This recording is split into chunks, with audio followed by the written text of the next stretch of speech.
Hi, good morning. Yeah, when you land on a fun fake name, beat it to death. That's what I do. That's what we do here in Clear Lake, Iowa. Dick Pinch, Clear Lake, Iowa. Okay. There you go. I should visit. I mean, I'm using this name so often, I should visit Clear Lake, Iowa. Yeah. I should just go there and say I've been there. So I round out the character. So, Bob, I mean, not just playing Kinzinger and Cheney, who were some of the most powerful speakers, frankly, but, you know, it's interesting. Officer Dunn mentioned that he voted for Biden. That's when he got called the N-word, you know, because they said nobody voted for Biden.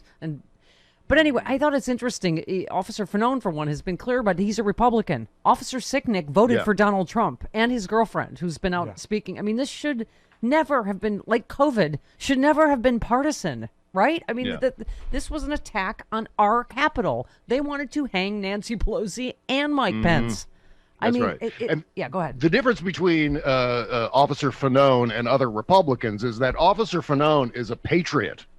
You could say the same thing about Liz Cheney and Adam Kinzinger. They're Republicans, but they're also patriots. And this is something that's drastically missing from the rest of the Republican Party. Right. The Trump-controlled Republican Party, patriotism is irrelevant unless it means we can yell at black people for kneeling during the anthem. That's their idea of patriotism now. You pointed out on Twitter, Bob, if this isn't an ad in every congressional district next year, this was Officer Gannell.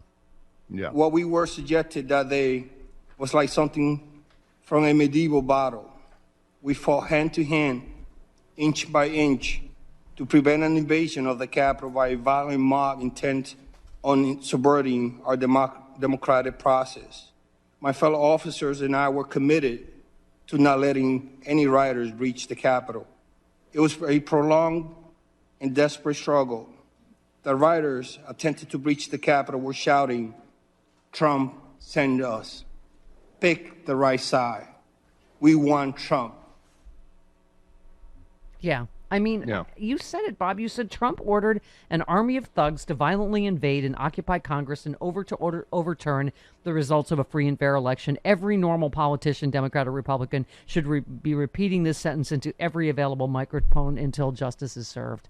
Boom. Right? Yeah, I was really happy, not with the content of the testimony, but some of the language that was used. Obviously, you were talking earlier about the word terrorism being used in the context of the insurrectionists. But Officer Gannell had another good set of words that he was using to define what happened on that day, which is an invasion of Congress. It's important that we emphasize this. And that's why I meant about the usage in advertisements and things like that in every congressional district next year, to emphasize the fact that this wasn't just the kind of looting that we saw last summer. This was this is a whole other level. This was an invasion of Congress in order to overthrow a democratic election, in order to steal away all of our votes and throw the election to the other guy.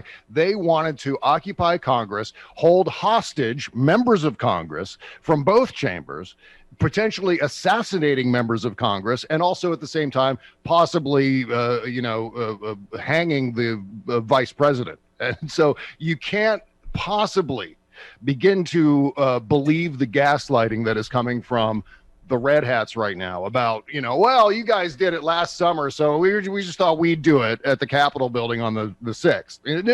No, there's no equivalence between these two things, and we need to fight back vigorously against that equivalence, no matter where it comes from, whether it comes from the Trump Republicans or from the media or whatever. And, you retweeted the obviously never before seen footage of the January 6th attack that's shown to the Select Committee. And you said Trump says they were hugging and kissing each other. And this is why our friend Fernando Armandi was the first one that alerted me. He said, in addition to the fact that it's actually happening, the second best news about the January 6th Commission is that it's being shown uninterrupted on Fox News. Unlike the impeachment, where we saw a lot of this. You have to wonder, Bob, what I said earlier when I looked at, how ferocious Liz Cheney is. God bless her. Is is there something the same at Fox where they want to be done with this guy too? They know that they're going to go down in flames until they excise this orange cancer from their party. Oh yeah. I mean, I don't know what, but I was surprised because Fox didn't show the impeachment very much, right? Mm-hmm. So but this they Absolutely ran, not. you know. So what do you think? I mean, I just think that's Liz Cheney obviously has presidential ambitions. She wants this guy out of this. She does want to cut the cancer out of their party.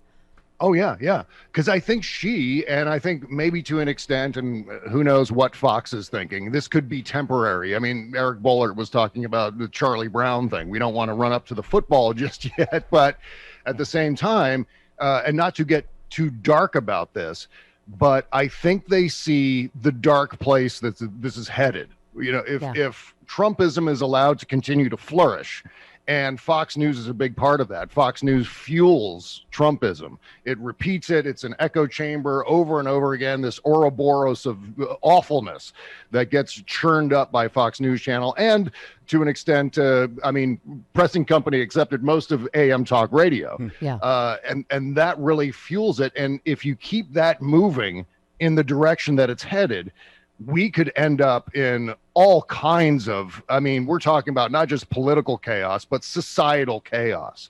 And I think it's effective if you're trying to build a political entertainment industry, which they already have, but trying to keep that flourishing. But you want to push it right up to the line. You don't want to go over the line because then you're shooting yourself in the foot. I mean, and so I think they're trying to draw that they're trying to draw that middle ground right now. Yeah, I mean, you made that point on about like Elise Stefanik. The American people deserve to know the truth, and Nancy Pelosi bears responsibility for the tragedy that occurred on January 6th. And you said the Republican platform is down to two things: trolling and lying. I mean, really, Nancy Pelosi was behind her being hung, getting herself hung and executed by lunatics. Like Right. It's just you go back to things like South Park and the Chewbacca defense and just the most ridiculous things that they could possibly come up with to defend themselves. Yeah. That's where they're going to go because it's all that's left in the bag, right? They don't really have any other options. They can't logically defend what happened that day. So they're going to come up with some nonsense like it was Nancy Pelosi is somehow now the commander in chief who has purview over the DC National Guard. That's nonsense and everyone knows it. And it's just this deluded crowd of red hats who are still, this like message that Officer Vernon got, calling him the F word for gay man, you know, when you're lying. I mean, they showed the footage and the pictures of Officer Vernon, exactly what he said was happening to him. Like, there's some disconnect, you know. Okay. Right. I mean, Dinesh D'Souza was doing the same thing yesterday on Twitter, just saying, "Oh, none of this happened," unless we see Officer Vernon with the body cam footage. None of it happened. Yeah. Even though we've seen it all happen, there have been so many clips of devastatingly awful video to look at and to prove that it happened that way. And the other thing they're doing is you said, here's footage from inside what Officer Daniel Hodges described as the meat grinder in the tunnel on January 6th. And you said, but someone threw a rock through a Starbucks window in Minneapolis, so it's all the same, right? I mean, that's exactly what was in the phone message to Officer Vernon. Oh, what about all the N-words, throwing rocks back and I mean, it's, this both sides do it is just okay.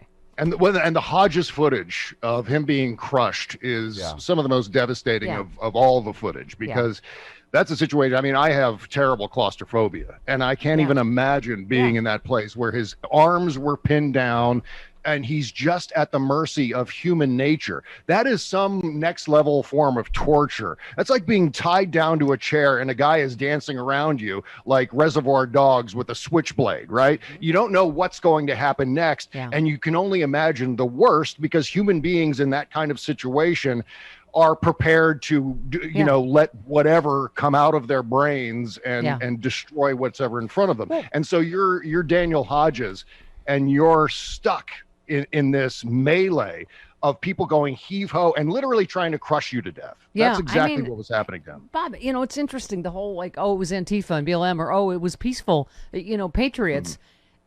Gary Kasparov, it was a good, made a perfect point. He said, Trump is spreading entirely contradictory and false explanations for January 6th is not an accident or a blunder. It's the point. It's to create doubt that the truth is knowable. It's Russia's MH17 flood of lies model.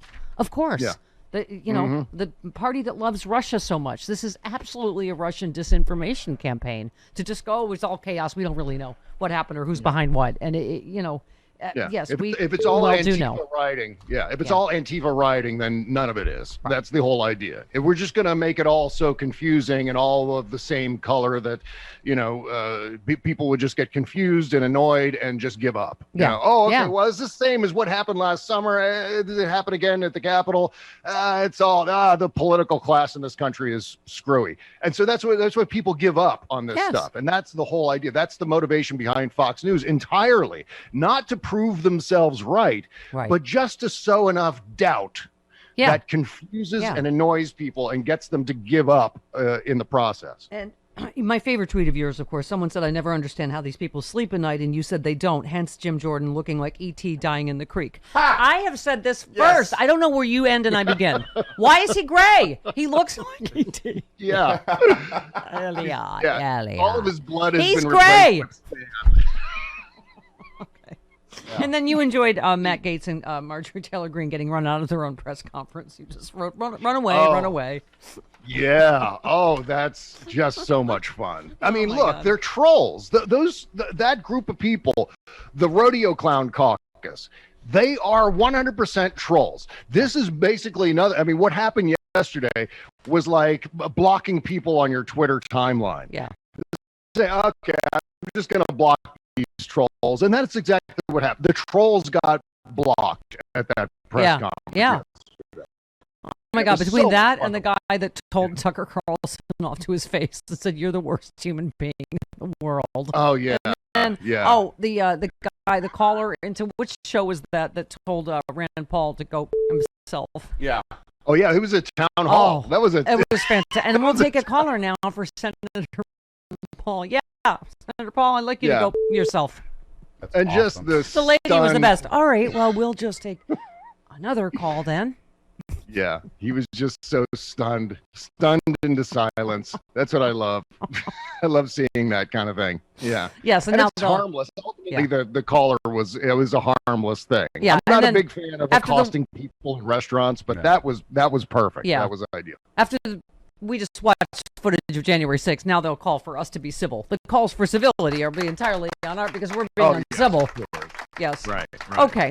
And you also commented quickly on the CDC recommending vaccinated people resume wearing masks indoors. And you're like, here we go. Here we go again, COVIDiots and mask holes. And thank you very much. I don't even want to get started down this road. I am so angry right now about the current status of COVID in this country. You know, I noticed yesterday that there were I did an oh dear on you on Twitter. Okay. Well, there were 3 separate articles, one in the New York Times, one in the Washington Post, and one at NBC News. About why we're angry. About the anger that people are feeling towards the unvaccinated. Yeah. And I'm glad that my feelings are being validated here. Yeah. New York Times says virus cases rise, another contagion spreads among the vaccinated. Anger. Yes. Yeah. And there's the new Gamma variant, which my God. Is rampant in Illinois right now. Yeah. There was a piece yesterday about how there are more Gamma variant infections in Illinois than there are Delta. And I just, oh God, I know. This is never going to end. At this rate, this is never going to end. The White House can have the best intentions in the world, and they're doing a fine job. Yeah. It's just out of their hands at this 67% approval rating for Biden on COVID. But, here we are against it is endlessly infuriating. And then now the new thing that those of us that are vaccinated can spread it at the same rate, even if we're asymptomatic. I would like to point out, though, that each subsequent variant isn't necessarily worse than the previous one. It's just different. Well, this is it's more transmissible by like 1,000. Well, Delta is, but not necessarily Gamma. Well, coincidentally, Gamma minimizer. Coincidentally, our Roaring 20s lasted about 20 days. We got a 20-day Roaring 20s. Yay, we're out. What? Coitus interruptus. We're free. It was like the puppy got to be with us for like 2 minutes and then literally the bed and had to back go in the back. hole. Now you're It puts the lotion on its arms. Okay. Colonel Steve In this Austin's- scenario, he is both the poodle and also the He's precious. person in the hole. Okay.